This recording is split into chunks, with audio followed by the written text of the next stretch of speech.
DATV, and the Greater Dayton Area League of Women Voters present Meet the Candidates, your chance to learn about the candidates running for office in the November election.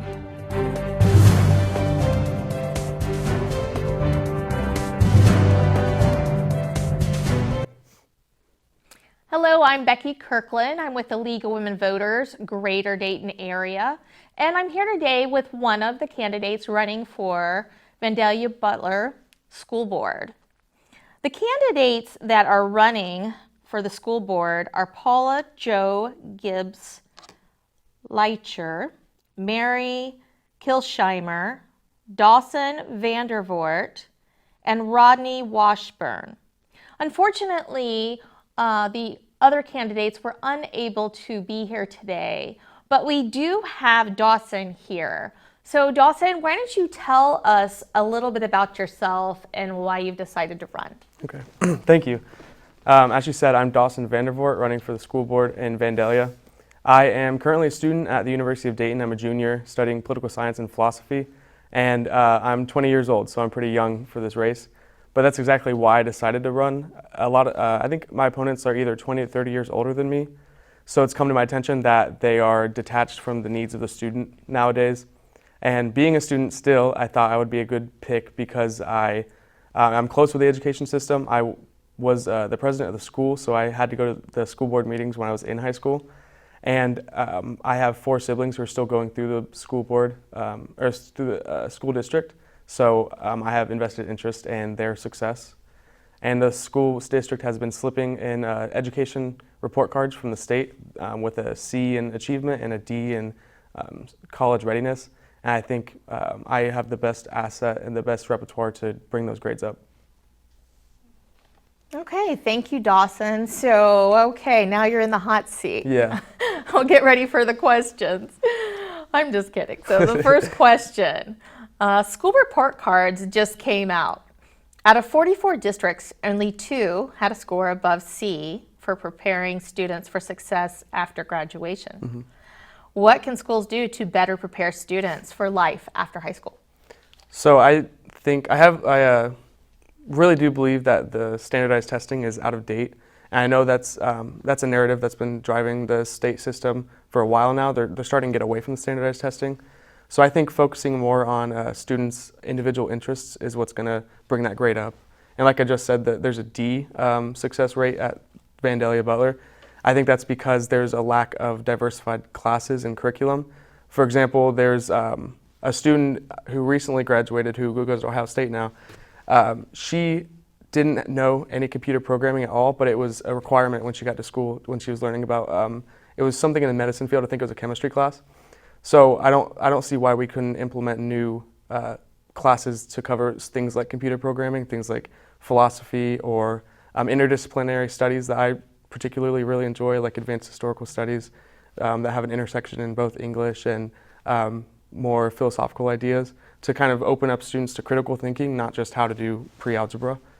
And I think with those things, they'll learn not just what they need to know for the curriculum, but how to interpret and how to analyze further in the future, which is the most important skill a student can have. So that's my personal belief. I don't know, standardized testing just doesn't hit the spot for me because it's not equitable and it doesn't reflect how a student can actually think. Okay. So next we'll talk about something a little, well, that was serious too, I guess, but we'll talk about a little more something not as fun. Unfortunately, active shooter drills, known as ALICE drills, are a necessary part of today's student experience. Recent reports by the New York Times, Boston Herald, and NBC say these realistic active shooter drills can cause stress and trauma for students, especially young school children. What can schools do to avoid counterproductive fear and anxiety among the students? I think that's a really relevant question, obviously, especially with the recent shooting in downtown Dayton. One of the main issues with that is there's a lack of resources, especially in the Vandalia Butler district, for students to reach out to talk about mental health in general, but more specifically the school shooting aspect of that. So I think stripping counselors of their duties and responsibilities that are outside of that purview would help tremendously, because a lot of counselors have added stressors of coaching sports or doing weird clerical jobs that aren't necessarily focused on student development. So clearing up the responsibility there would help them be more receptive to students and help them get their minds off of the tragedies that are there every day, with mass shootings increasing and stuff of that nature. I think that really the atmosphere around it, circulating the whole entire gun debate nationally, has to be something that is open to debate. You can't just have restricted access to things like that, because talking about these policies and these problems is the only way to really feel comfortable about it. And if we all hide behind the veil of gun control, then there's no way to push through. So that's a national talking point, but it's a local issue that people should talk about with their counselors instead of just watching news. It's a local topic that people should have conversations with their parents about, not just their school debate clubs, if that makes sense. So those are my two really big things: is making it a topic for students to have with counselors, and making it a topic that students can have with everybody that's not so toxic and so political. Yeah, the political part can make it more difficult to have that discussion if you've got a divided political arena there. Okay, so on to the next and actually the last question. Okay. Vaping. Yeah. Vaping is on the rise among teens and now is seen as a serious health risk to young people. What can schools specifically do to educate students about the risks of vaping?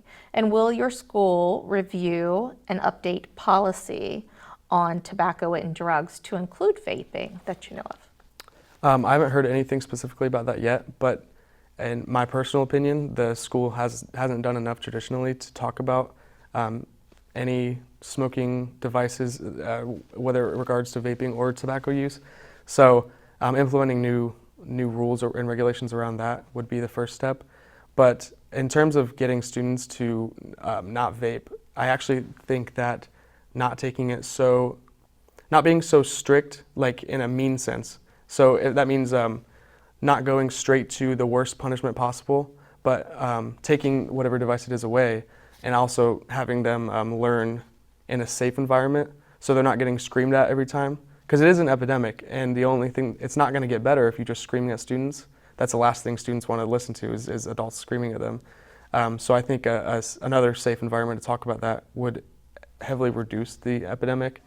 Yeah, it's a tough subject to talk about because it's so hard to limit, but definitely increased education around it, and with the new deaths and the new sicknesses that have been nationally recorded, especially in, I think the New York Times has covered a lot of that. That needs to be talked about in schools because a lot of students just don't get around to reading the news or looking at it. So heavy education increase and a softer hand in terms of speaking to students about this stuff. A lot of students will, when confronted with anger, they will respond negatively rather than positively. Okay, so now we'll just move to closing remarks. If you'd like to take a minute and close out, anything else we should know about you or you'd like to tell the audience about yourself, go right ahead. Cool. I think the most important thing about me is that I'm so young. A lot of people would use that as my weakness, but I tend to think of that as my strength because I've been through the system. I'm going through the system right now, so I know it better than, no offense to the school board members now, but I know it better than any of them. What else? I have a lot of ideas for schools, for classes. I have heavy interest in interdisciplinary classes, so that would be not just focusing on one aspect of school, but mixing them all together, taking 3 different subjects and showing why they all relate. And doing that with students will put an end to that question, when am I ever going to use this in life? Because you can show them where they can use it in life. You can show why music and math go together, or even things like why music and football might work together. So I think having an interdisciplinary curriculum that shows students the value of education is much more important than anything else the schools could be spending their money on. Yeah, so I want to reinvest in the students and in education. Okay, thank you, Dawson. And I want to thank you also for taking the time out of your busy schedule to come down here and let the voters know a little bit, get to know you a little more personally. We appreciate that. And I want to wish you the best of luck in your campaign. Thank you. I appreciate it. Thank you. The League of Women Voters encourages all candidates to run an issues-oriented campaign. Our goal is to educate the voting public and strengthen our elective political process. We encourage everyone to vote on Tuesday, November 5th. And the ever-popular League Voters Guide is available in all libraries and through your local newspaper. Whether you vote early, absentee, or at the polls, your opinion matters, and your vote makes our democracy work.